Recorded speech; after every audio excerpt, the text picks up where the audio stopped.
ഞാൻ P D Varghese, Chendamangalam ഗ്രാമപഞ്ചായത്തിൻ്റെ മുൻ പ്രസിഡന്റുമാരിൽ ഒരാളാണ്. പ്രസിദ്ധമായ ഹോളി ക്രോസ് ചർച്ചിനെ കുറിച്ചാണ് ഞാനിവിടെ വിവരിക്കുന്നത്.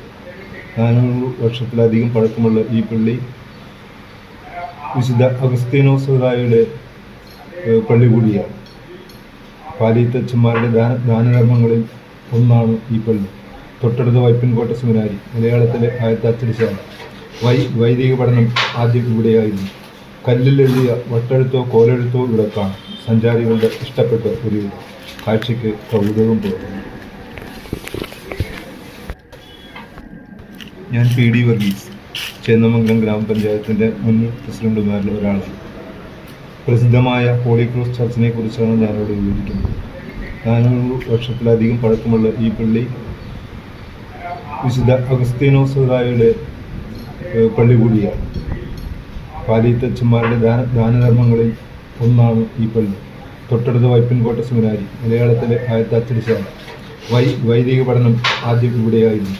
കല്ലിൽ എഴുതിയ വട്ടെഴുത്തോ കോലെഴുത്തോ ഇവിടെ കാണാം. സഞ്ചാരികളുടെ ഇഷ്ടപ്പെട്ട ഒരു കാഴ്ചയ്ക്ക് കൗതുകം തോന്നുന്നു. ഞാൻ പി ഡി വർഗീസ്, ചേന്നമംഗലം ഗ്രാമപഞ്ചായത്തിൻ്റെ മുൻ പ്രസിഡന്റുമാരിൽ ഒരാളാണ്. പ്രസിദ്ധമായ ഹോളി ക്രോസ് ചർച്ചിനെ കുറിച്ചാണ് ഞാനിവിടെ വിവരിക്കുന്നത്. 400 വർഷത്തിലധികം പഴക്കമുള്ള ഈ പള്ളി വിശുദ്ധ അഗസ്തീനോസുറായുടെ പള്ളി കൂടിയാണ്. പാലിയത്തച്ഛന്മാരുടെ ദാനധർമ്മങ്ങളിൽ ഒന്നാണ് ഈ പള്ളി. തൊട്ടടുത്ത വൈപ്പിൻകോട്ട സെമിനാരി, മലയാളത്തിലെ ആദ്യത്തെ അച്ചടിശാല. വൈദിക പഠനം ആദ്യം ഇവിടെയായിരുന്നു. കല്ലിൽ എഴുതിയ വട്ടെഴുത്തോ കോലെഴുത്തോ ഇവിടെ കാണാം. സഞ്ചാരികളുടെ ഇഷ്ടപ്പെട്ട ഒരു കാഴ്ചയ്ക്ക് കൗതുകം തോന്നുന്നു.